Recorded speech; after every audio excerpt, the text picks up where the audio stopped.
C'est donc une restitution de ce travail colossal et remarquable qui a été fait par l'ensemble des acteurs de la santé de ce territoire, mais également avec le retour de la population qui a été interrogée pendant quelques semaines sur ses attentes en matière de santé.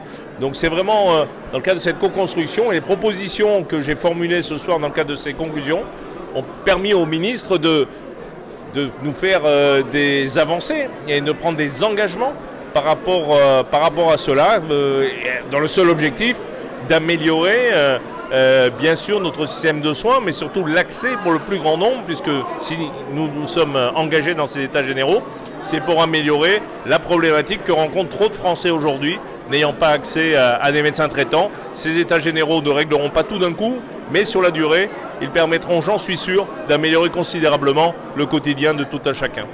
Si le seul sujet de la santé, j'avais la discussion là à l'instant avec le collectif, c'était une question d'argent, j'allais dire ça serait compliqué, mais finalement on saurait comment le résoudre. Le sujet c'est les professionnels de santé, comment on les convainc de venir s'installer sur un territoire. Et moi ma conviction c'est que quand on a un territoire comme ici, où il y a eu des états généraux, on voit qu'il y a des centaines de personnes qui se réunissent, où on sait que c'est une priorité, où on sait qu'on sera accompagné, eh bien on peut venir s'installer. On sait qu'il y a un lien entre le centre hospitalier et la médecine de ville, on sait qu'il y a un lien entre le centre hospitalier et le CHU, on sait qu'on n'est pas isolé. Bon, mais ça c'est un mouvement qu'il faut arriver à faire, qui n'est pas facile.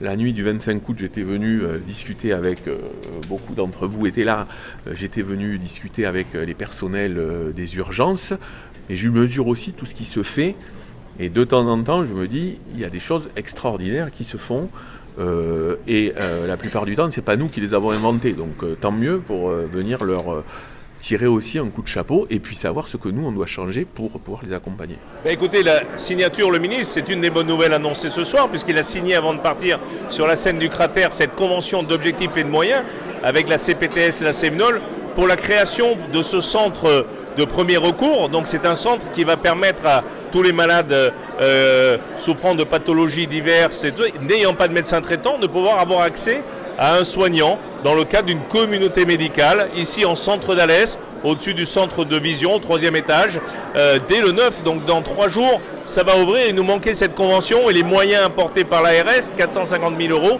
qui vont permettre d'embaucher et de développer à la fois les assistants médicaux qui vont nous prendre en charge quand nous arriverons dans ce centre de premier recours, qui est une idée portée depuis de nombreuses années par la CPTS, la CEVNOL ici et par le docteur Amandine Salanova.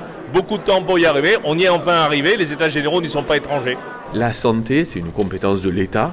Mais en fait, je pense qu'aujourd'hui, il n'y a de vraies compétences que dans les coalitions. Et voilà. Et ici, ce soir, on va parler d'une coalition pour faire face à la santé dans un bassin qui, par ailleurs, est hyper dynamique sur plein de points. Donc, le fait qu'il soit sur la santé, pour moi, c'est une très bonne nouvelle. Et c'est aussi dans un cadre très républicain.